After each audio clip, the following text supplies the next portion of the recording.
کچھ لوگوں کا اعتراض ہے کہ کیا میلاد رسول کا ثبوت قرآن و حدیث میں ہے؟ جو سنی حضرات ہر سال میلاد رسول مناتے ہیں، خوشیاں کرتے ہیں، لاکھوں کا خرچ کر دیتے ہیں، اس سے بہتر ہوتا کہ کسی غریب کو کچھ نواز دیتے تو اس غریب کی ضرورت پوری ہو جاتی اور یہ زیادہ اچھا ہوتا۔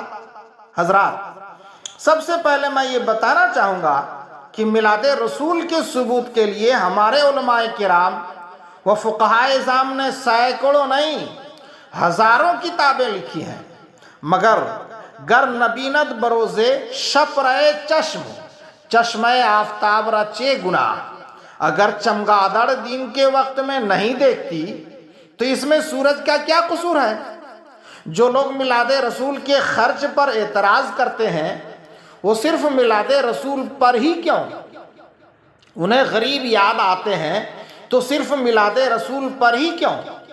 دوسرے مواقع اور کاموں میں ان کا اعتراض کیوں نہیں؟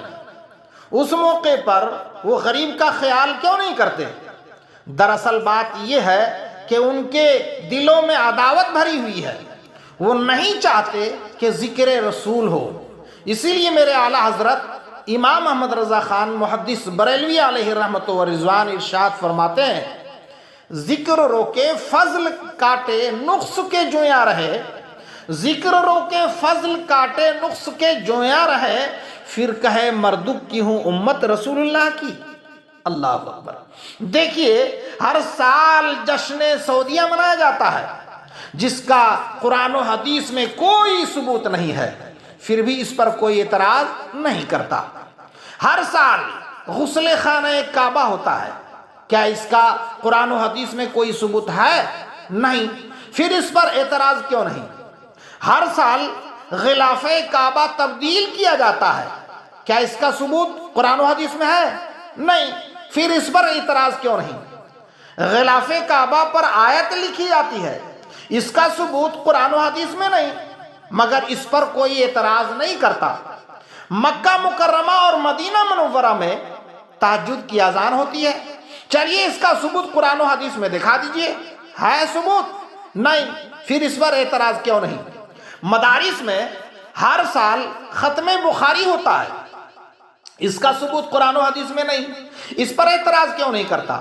اسی موقع پر محافل سجائی جاتی ہے، اسٹیج لگتے ہیں، بینر اور پوسٹر چھپتے ہیں، جلسہ عام ہوتا ہے، کیا اس کا ثبوت قرآن و حدیث میں ہے؟ نہیں، پھر اس پر اعتراض کیوں نہیں؟ ہر سال تبلیغی اجتماع ہوتا ہے، چلے لگائے جاتے ہیں، کوئی 3 دن کا، کوئی 7 دن کا، کوئی 10 دن کا، کوئی 40 دن کا، کوئی 4 مہینے کا لگاتا ہے، کیا اس کا ثبوت قرآن و حدیث میں ہے؟ نہیں، پھر اس پر اعتراض کیوں نہیں؟ صحابہ کرام رضوان اللہ تعالی علیہم اجمعین کے وصال کے ایام منائے جاتے ہیں، جس کا ثبوت قرآن و حدیث میں نہیں ہے، اس پر کوئی اعتراض نہیں کرتا۔ چلیے میں ان سے پوچھنا چاہتا ہوں کہ وہ بتائیں، ذکر میلاد مصطفیٰ صلی اللہ تعالی علیہ وسلم نہ منانے کے بارے میں صحابہ کرام، ائمہ اعظام، محدثین ذوی الاحترام یا بزرگان دین میں سے کسی نے منع کیا ہو، اسی کا ثبوت اگر آپ کے پاس ہے تو دے دیں۔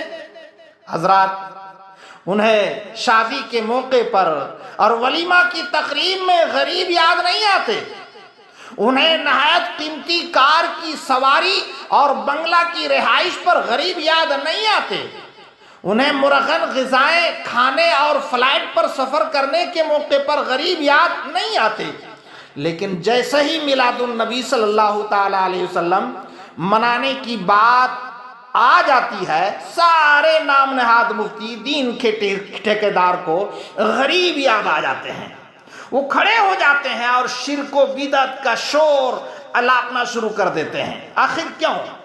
کیا اس کا جواب آپ کو معلوم ہے؟ سنیے، حضرت مفتی احمد یار خان عیمی رحمت اللہ تعالیٰ نے اس کا جواب دیا ہے۔ وہ فرماتے ہیں، نثار تیری چہل پہل پر ہزاروں عیدیں ربیع الاول، نثار تیری چہل پہل پر ہزاروں عیدیں ربیع الاول، سوائے ابلیس کے جہاں میں سبھی تو خوشیاں منا رہے ہیں۔